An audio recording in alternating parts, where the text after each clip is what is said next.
Okay, today we're going to be talking about merging two photographs from RAW into one to make a nice photograph.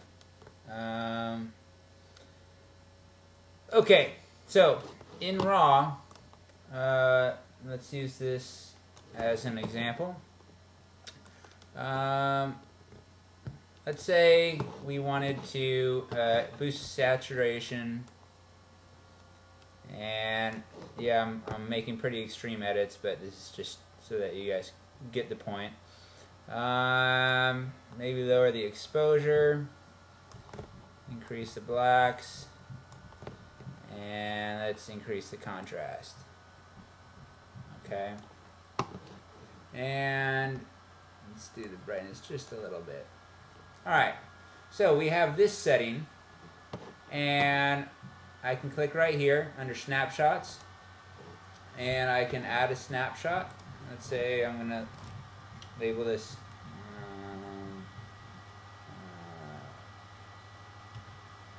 let's say exposure 1.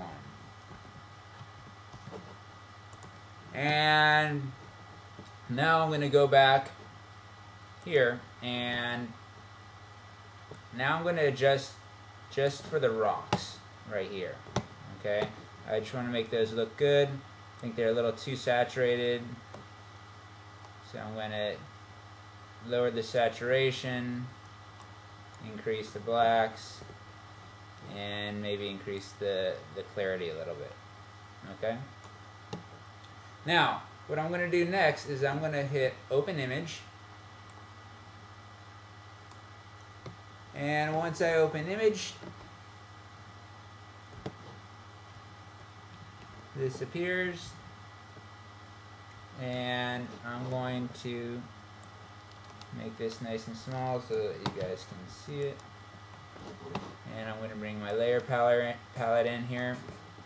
Now, after this, what I'm going to do is I'm going to go back, and I'm going to go back to my RAW file that I just had open.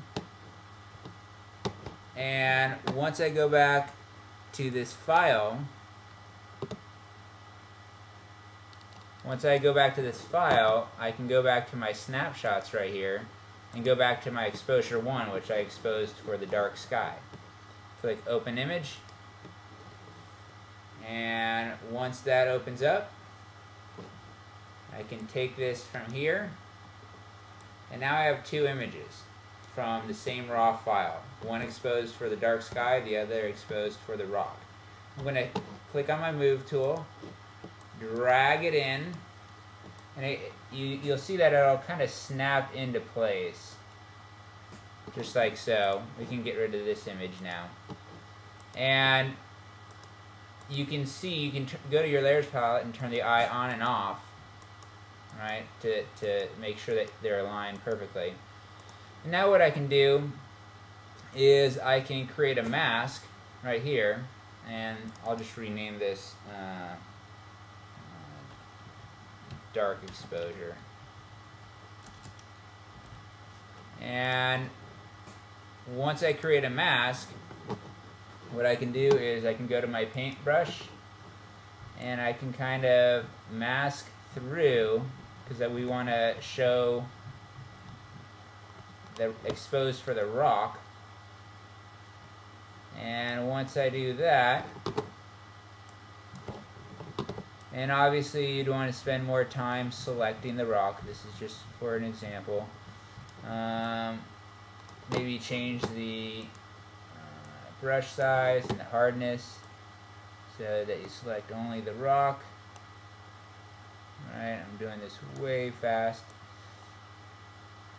And now, once you've selected and you have this mask, you've burned through the mask, you can go to Windows, Masks, and this will open up right here. This is your mask palette, and you can change the feather amount and the density of the mask. You can kind of see how that changes the rock. Okay?